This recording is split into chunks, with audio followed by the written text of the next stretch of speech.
Xin chào quý vị, đây là cái đường phố Lai Châu.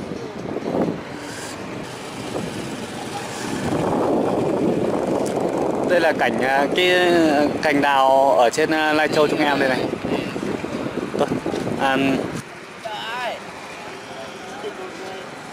Chưa cành này chưa.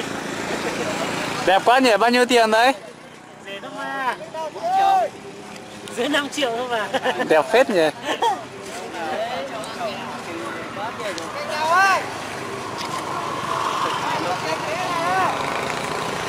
Có 8 tờ anh ạ, 8 tờ 500 rồi. Chưa đến 10k. Đẹp đấy. Đẹp mà. Rất nhiều cành đẹp. Ở đây. Có những cành nằm như con rồng nắng luôn. Đẹp thật đấy. Chứ có người còn bảo là cái cành ấy nằm không tiền thôi. Cái này chắc là kiếm ở xa lắm ấy nhỉ. Đây, làm một cái ảnh đây, cái này cũng lóc à. Đây em đang quay để làm kỷ niệm đây. Đây. Đẹp phết. Đỏ.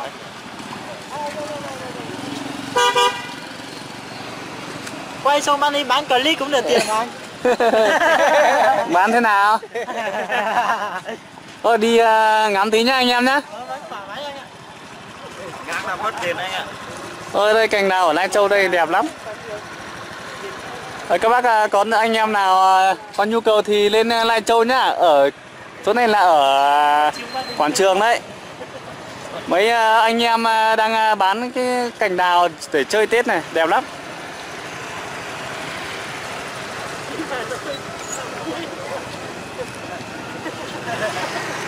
Đây này có những cành đào đẹp tuyệt vời luôn.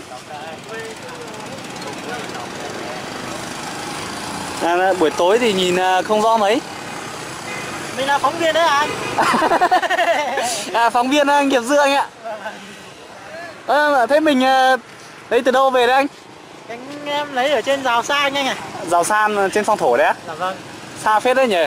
Thế tối ngủ đây à? Tối chắc là ngủ rồi. À. Tao ngủ ở đớn đêm. Giáp Tết rồi không ngủ nữa anh. Thôi anh em cố gắng thôi nhỉ. Cứ cố gắng đến Tết kiểu gì là có con xe đấy. Cố gắng một tí thì kiểu gì Tết cũng được thoải mái tí.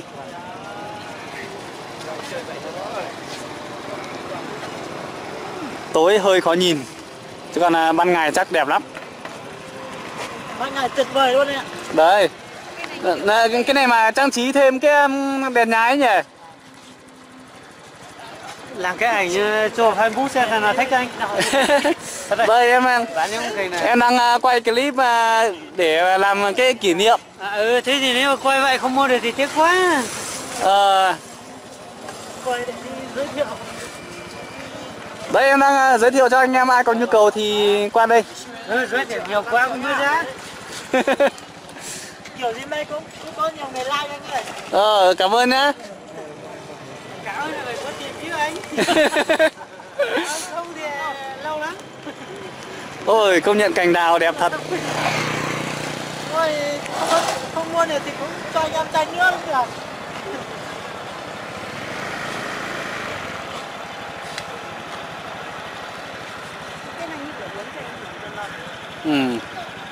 được. Nó công nhận là đẹp. Đi, mình đi sang bên kia đi.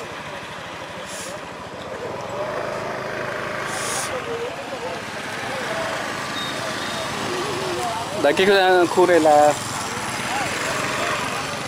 ở cái khu anh em người ta đi từ tận trên Giào San, Phong Thổ mang cành đào xuống đây bán cho anh em ở thành phố. Có những cành đào thật sự là rất là đẹp.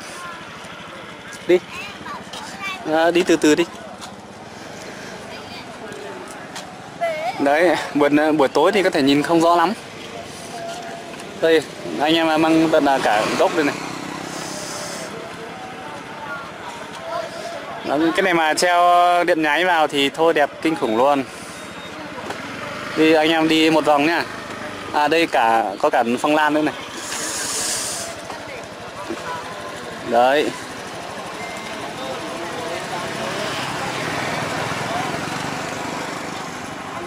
Đấy, có cả những cây phong lan đây này, phong lan rừng đấy.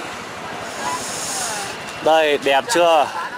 Anh em ai có nhu cầu thì ra quảng trường Lai Châu lấy nhá. Vài trăm thôi, thậm chí 4-5 triệu thôi. Hả? Không phải ấy.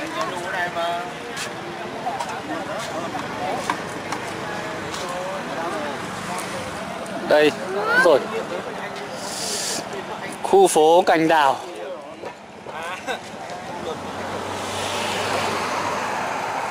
Mà cứ đi từ từ đi xuống cái đoạn này hết là cây đào ấy.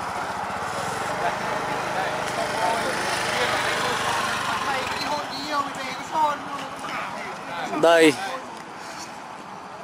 Cả một cái đoạn đường này toàn là cành đào, thật sự rất đẹp.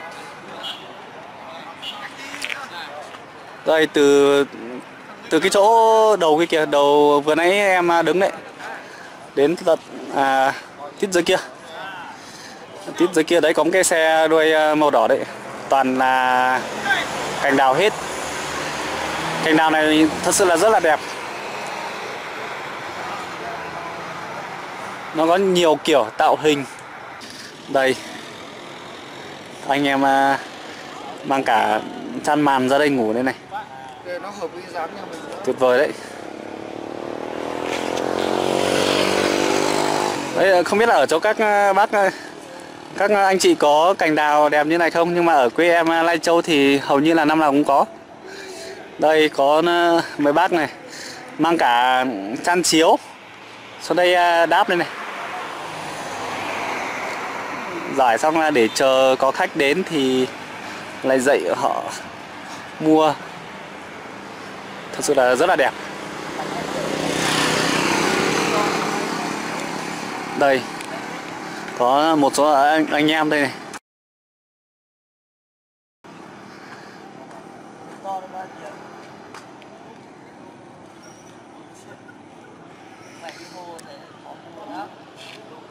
Đây rất là đẹp.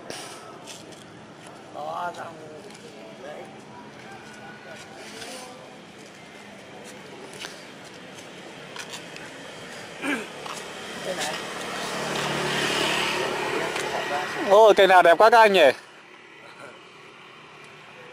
Mà căn bản là tiền. Cây này đẹp như này thì bao tiền? Cái này á, gần là bỏ mấy triệu xong. Để mừng thằng này kia bảo 3,5 triệu. Đẹp thế. Mày coi phim à? Nghịch tí làm kỷ niệm mà. Coi phim là chụp ảnh ấy. Đang quay phim. Đang làm cái kỷ niệm. Ở đây là anh em từ đâu về đấy? Xin Hồ á? À, ở Hồng Thu quá. Hồng Thu, Làng Mô. Ôi rồi, tận Làng Mô, em ở trên Tà Phìn mà. Tôi xin trái, chỗ nào cũng có hết. Em cũng ở trên Sìn Hồ mà. Nhà báo đấy. Nhà báo để tham khảo đấy. Thế tham đi có gì đâu.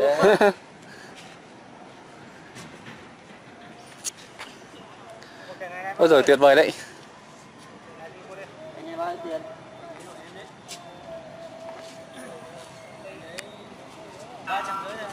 Hả? 350 à? Đấy, mấy cái cành đào này các bác có biết không? Có những cành họ bảo đến 7,5 triệu. Cành rẻ nhất là 300. Cành đắt nhất của nó vừa nãy em hỏi là 7,5 triệu. Đấy, anh em có anh em nào có điều kiện thì mua về chơi Tết thì tuyệt vời. Đấy, buổi tối nhìn cũng không rõ lắm, các bác thông cảm.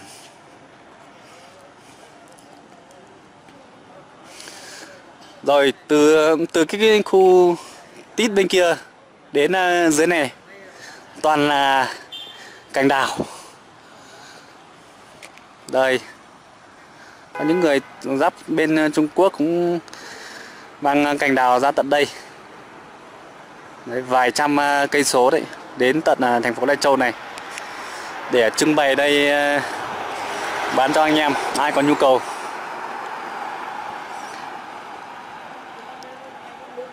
Đấy, có những anh em thì chỉ màn trời chiếu đất thôi, hy vọng là bán được cái cành đào để mà có tiền về quê ăn Tết, còn có cái đồng trang trải cho cái cuộc sống chuẩn bị đón Tết rồi.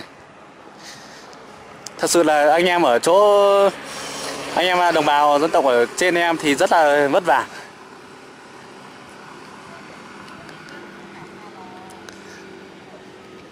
Ban ngày thì đi làm nương rẫy, còn ban đêm thì mang cành đào xuống thành phố để bán với hy vọng là kiếm được cái đồng tiền về quê trang trải cho cuộc sống. Tuy rằng nó rất bé thôi, nó không đủ đâu, nhưng mà nó cũng là một cái phần nào đấy.